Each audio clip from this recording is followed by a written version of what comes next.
I woke up to a message from my husband. Contractions have started. The baby is finally coming. The news was about my sister-in-law, Mia, who is about to give birth. I don't usually interact much with Mia, but the thought of my soon-to-be niece filled me with excitement. I called my husband, full of anticipation. But contrary to my expectations, he sounded rushed. Don't come to the hospital. What? I'll go to the hospital. Just don't come, okay? He hung up abruptly. My mind was filled with questions. What was going on? Why would he push me away like that? Little did I know, an unexpected situation awaited me a few hours later. My name is Sophia. I work for a fairly large stationery company. I've been married to William for 2 years. We're not as passionate as we were in the beginning, but we get along well enough. I just turned 30 the other day.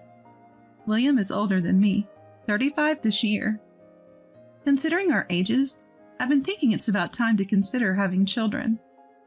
One day, William went to a barbecue with a colleague. I was home alone when the doorbell rang. I opened the door to find my mother-in-law, Lily. Lily? Sophia, sorry for the sudden visit. I was in the neighborhood and thought I'd stop by. Of course, come on in. Thank you, I will. The apartment where William and I live is about an hour from the in-laws' house using the highway. It's not too far, but we don't see Lily very often. I didn't see Lily very often because we were close enough to see each other if I wanted to. Occasionally, like today, Lily would drop by while shopping, or we would visit if we had time. I made coffee and served it with some snacks Lily brought. Lily took a sip of her coffee and said, "Thank you," with a pleased expression.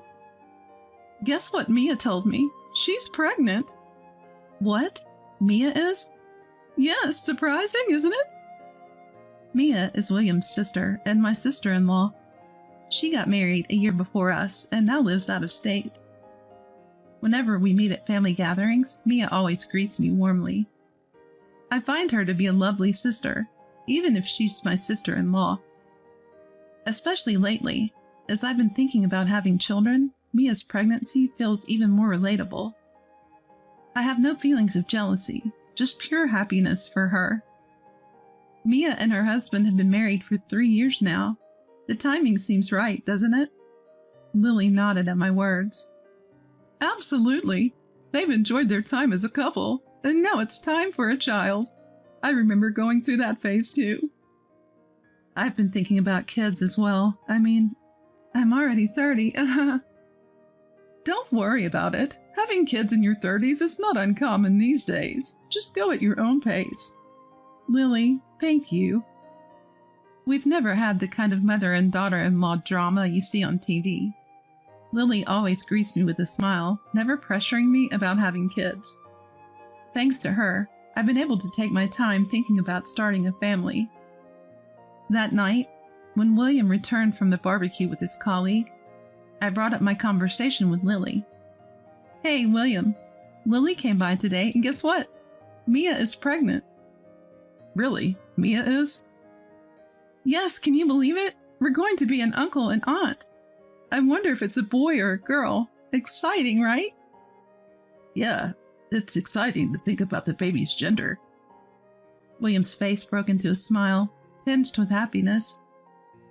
I felt a slight unease, but assumed he was just happy about the news. At that moment, I genuinely thought so. If he could be this happy about his sister's baby, he should be thinking seriously about having one with me, too. I couldn't help but voice my thoughts. I want a baby, too. What? Sorry, it just slipped out. I'm already 30, and it's about time considering our ages. Oh, right. Sorry. I hadn't really thought about it. No, it's okay. Sorry for bringing it up so suddenly. I apologized, and William said nothing more. I had hoped for words like, I want one too. I want you to have my child. But they never came.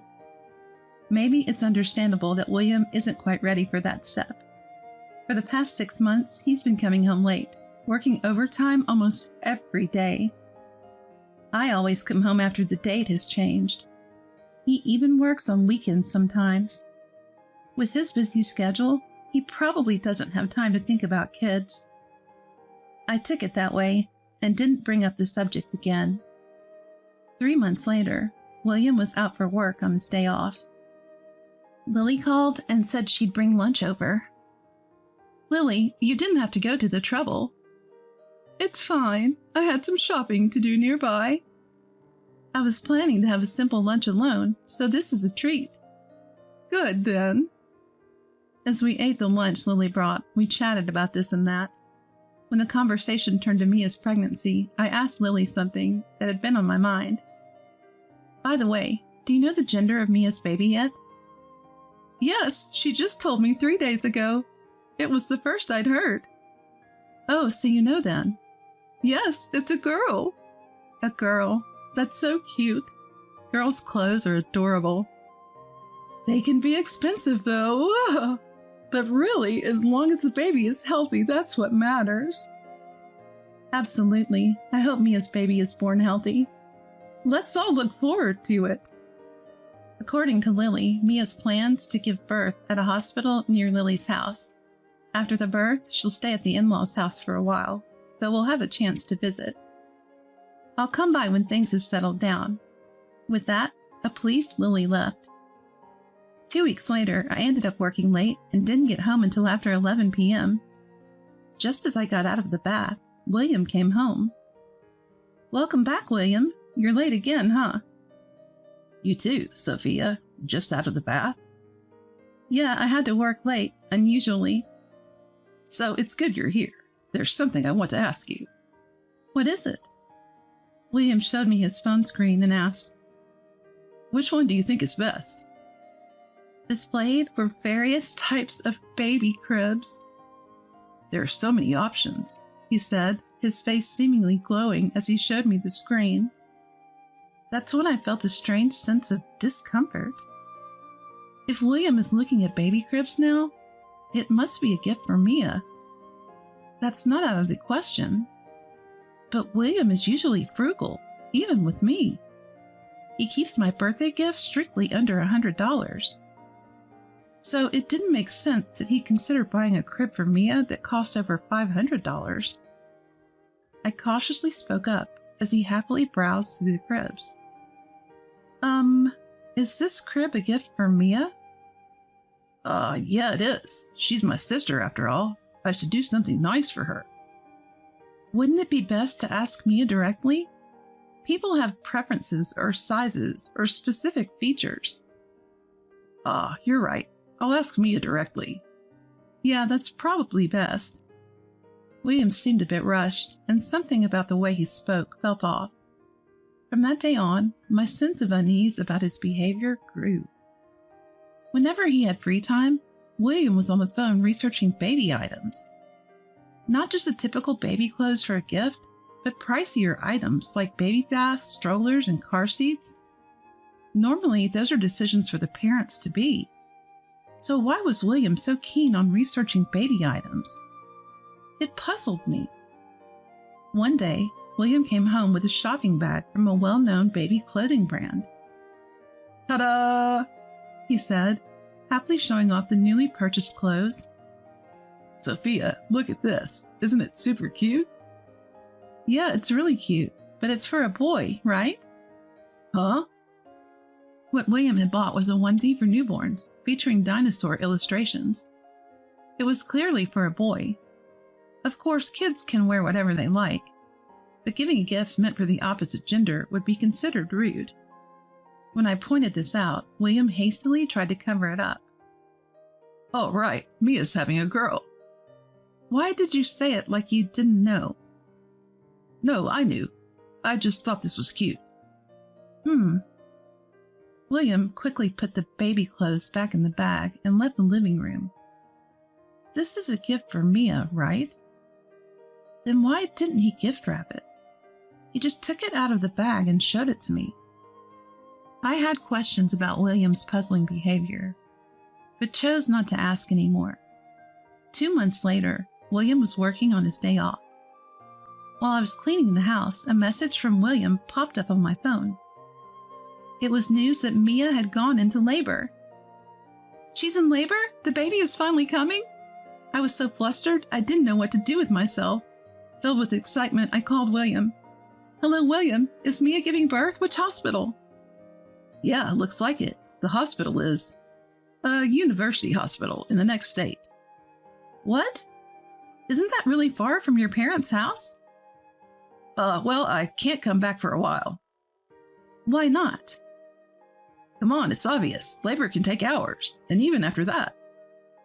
I see, but are you going to be there from start to finish? Yeah, actually, it seems like the baby might come soon. What? Already? Then I'll head over there right away. Lily often told me that Mia would love to see me, so if the timing worked out, I should visit.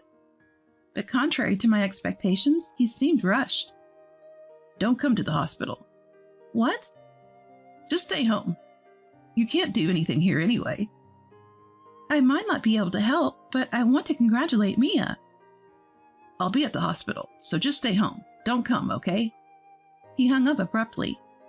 My mind was filled with questions. What's going on? Why did he have to refuse like that?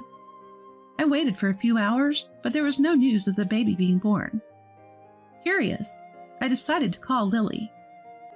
Lily sounded as calm as ever. Lily, how's Mia doing right now? Huh? Mia? She just went for a walk. A walk during labor? Oh! Lily laughed at my words. Then she told me something unexpected. No, Sophia, the labor is still a ways off. What? The due date is next month. Mia just came over last week. What? Is that true? Don't worry. I'll let you know as soon as labor starts. William, too, of course. At that moment, the worst case scenario flashed through my mind. The late nights he claimed were due to overtime, the expensive baby cribs he was looking at, and, above all, lying to me about his sister going into labor on a different day. All the discomfort I'd felt suddenly connected. At the same time, a surge of anger welled up inside me. So that's what's been going on. I had believed that William, of all people, wouldn't do this. Well, now, I'm going to make his life a living hell. As I took a deep breath, Lily called my name from the other end of the phone. Sophia! I told Lily the truth. Lily, I think William is cheating on me. What? What do you mean? I can't say for sure, but he sent me this message that he's accompanying Mia in the hospital because she's in labor. What? That can't be. He also bought a onesie for a boy and showed it to me, even though Mia's baby is a girl. You're saying he might have a son with the woman he's cheating with? Probably, yes. A heavy silence filled the air. Lily was the first to speak. Wait for me, Sophia. I'm coming over. What? Right now, Lily? Just wait. Bye. The call ended, and an hour later, Lily and Mia arrived at my house. Mia, too? We heard William's causing a lot of trouble, so we came. I'm sorry, you're pregnant and it must be hard. Not at all. I can't give birth in peace unless we put that idiot William in his place. Mia grinned triumphantly, and Lily smiled confidently next to her. Their presence solidified my resolve. A few hours later, William came home and looked shocked to see the three of us. What? Why? His face turned pale, as if he was about to faint. Mia spoke first. Why? That's my line. I'm not in labor. Wait, no, that's... Who did you confuse me with? There's no way you could confuse that, right? Well, that's... Mia snatched William's phone and looked at the photos. There were multiple pictures of a woman who had just given birth holding a newborn. Lily confronted William in a low voice. William, what is this? Mom. No excuses, right? If you say it's a misunderstanding, I'll call this woman right now. Please don't. I haven't told her I'm married. You! How much trouble do you have to cause people to be satisfied? William was trembling, his face ashen. I handed him the pre-prepared divorce papers. Sign this now. I'll contact you later about the alimony. Wait, Sophia. I don't intend to divorce you. Don't joke with me. You have a child with another woman, and you expect us to continue as a couple? What you've done is unforgivable. Sign the divorce papers and apologize, you scum. I was so angry, I forgot Lily and Mia were there. In the end, William signed the divorce papers in tears. With the help of Lily and Mia, I consulted a lawyer about the situation, including Harper, the woman he cheated with, and we had a proper discussion. As a result, I demanded compensation from both William and Harper. Harper, who didn't know William was married, had half of her compensation paid by William. Additionally, Harper demanded child support from William. He apparently proposed remarriage to her, but she flatly rejected him, saying, "Just pay the money, you scum." It's all his fault. All I can say is, serves you right. As for me, I still have a relationship with Lily and the others. Mia safely gave birth, and I recently gave her a baby gift.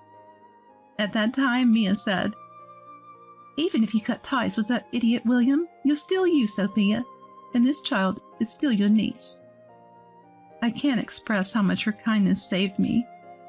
If Lily and Mia hadn't come that day, things wouldn't have ended so cleanly. With gratitude in my heart, I plan to slowly repay their kindness.